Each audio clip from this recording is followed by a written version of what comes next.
Alors c'est avec beaucoup de peine que je recommence ce podcast parce que sans faire exprès, je l'ai effacé.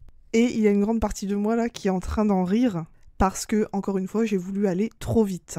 Et j'ai bien touché la manipulation supprimée définitivement.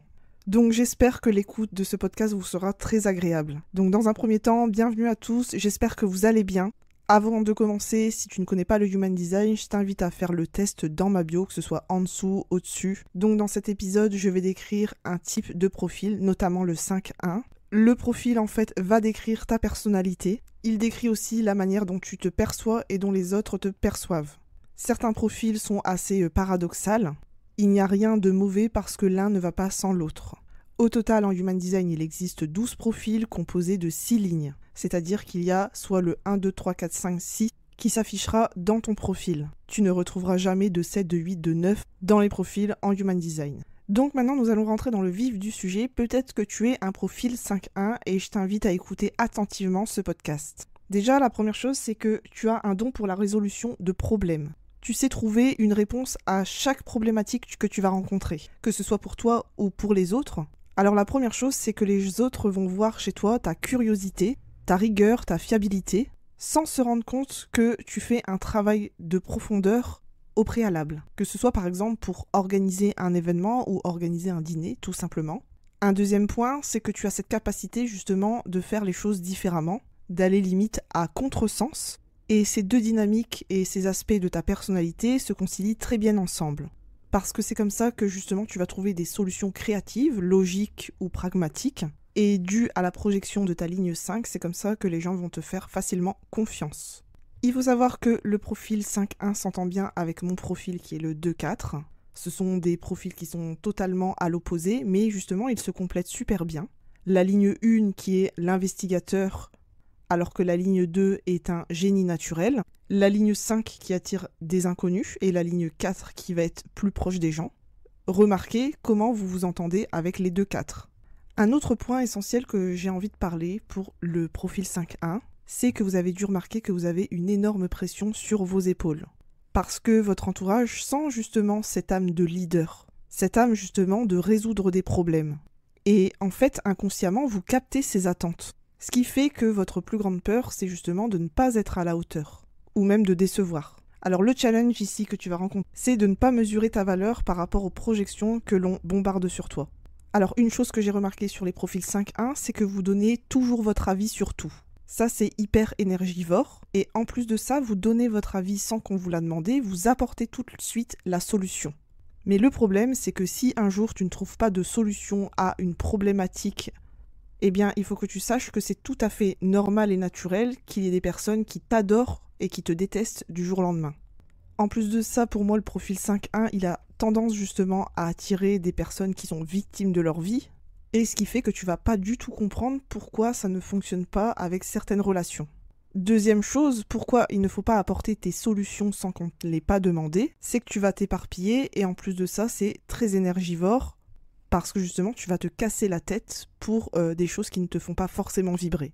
Moi, ici, en tant que profil 5-1, je t'invite à devenir une autorité dans ton domaine ou tes domaines qui t'intéressent vraiment et sur quoi on peut te demander conseil. Et pour moi, il y a un adage qui dit qu'il faut demander conseil à ceux qui sont dans le domaine, à ceux qui ont déjà expérimenté. Alors moi, j'aime bien donner cet exemple. L'autre jour, on m'a déjà donné des conseils sur ma façon de gérer mon entreprise. Et il faut savoir aussi qu'on fait beaucoup de projections sur la ligne 2. Alors bien évidemment, en tant que manifesteur, je déteste qu'on me donne des conseils, mais en plus de ça, quand ça vient de quelqu'un qui n'a jamais géré une entreprise de sa vie, je n'ai absolument pas envie de suivre son conseil, même si ça part d'une bonne intention, et même si c'est une très bonne idée.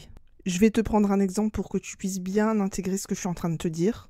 Disons que quelqu'un diagnostique une maladie chez toi, et qui n'est même pas médecin, et qui te dit aussi quel médicament prendre. Dis-moi, même si elle a raison, si tu vas suivre son conseil. Ou plutôt, consulter un docteur. Donc, la première chose vraiment pour améliorer vos relations, c'est ne pas donner votre avis pour tout et n'importe quoi. Il arrive simplement que les gens ont envie de parler et pas forcément d'avoir une solution.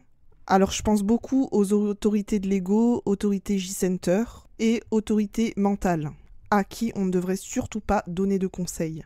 Parce que les conseils que vous donnez sont peut-être bons pour vous, mais ne sont pas forcément bons pour les autres. Alors bien sûr, n'hésitez pas à communiquer sur le sujet ou faites une précaution oratoire en disant j'aimerais te donner un conseil, est-ce que tu es prêt à l'entendre? Bon, bien sûr, tu dis ça avec tes mots. Alors parce que oui, tu as une solution, mais tu n'es pas au courant de tout, tu prends pas en compte de toutes les nuances et tous les aspects qu'il y a autour. Donc ici, il est vraiment préférable qu'on vous demande conseil pour des choses dans lesquelles vous êtes expert. Comme je connais une formatrice justement au design humain qui a un profil 5.1, et elle est aussi naturopathe. Je sais que c'est une experte dans le domaine et je n'hésiterai pas à la solliciter si j'ai besoin d'aide, à lui demander des conseils. Je sais bien que en tant que 5.1, vous donnez énormément aux autres. Dans mon entourage, j'ai pas mal de profils 5.1 et c'est ce que j'ai remarqué, que vous êtes limite trop proche des autres. Alors non, ce n'est pas un reproche, et j'ai remarqué que le 5.1 me sollicite beaucoup et ça peut être vraiment pour tout et n'importe quoi. Comme si vous attendez une certaine récompense, genre c'est mérité. Parce que vous avez beaucoup donné, donc on vous donnera beaucoup. En fait, tes proches ne t'apprécient pas parce que tu leur rends énormément service. Ils t'aiment justement pour ce que tu es et pas parce que tu as des solutions. En plus de ça, si tu es projecteur, il faut vraiment que tu protèges ton énergie, à pas la délapider dans tout et n'importe quoi. En plus, sous prétexte que ce serait dans tes cordes, dans tes compétences. Donc le conseil ici que je peux te donner, c'est vraiment de poser des limites avec tes proches. Tu as dû remarquer aussi que le thème de ta responsabilité revenait régulièrement dans ta vie et que cela va être essentiel de poser des limites sur le fait de prendre ton temps et aussi de protéger ton énergie. Et c'est alors pourquoi on peut t'adorer et te détester du jour au lendemain, parce que si tu disposes, tu donnes ton énergie pour tout et pour rien, et qu'un jour tu ne donnes pas signe de vie, cela va créer une mauvaise interprétation et tu ne vas pas comprendre pourquoi on coupe les ponts avec toi. En ce qui concerne l'aspect, on va dire, professionnel, parce que cela peut être aussi personnel, tu as dû remarquer aussi que tu as toujours besoin de renouveler des projets, ou plutôt d'avoir de nouveaux projets. Ça va être vraiment pour alimenter ton talent, ou tes talents.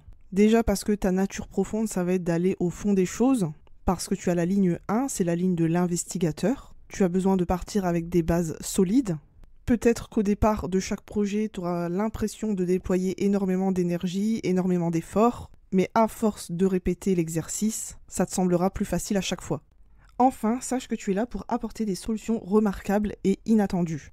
Et n'aie pas honte que le monde a besoin de toi.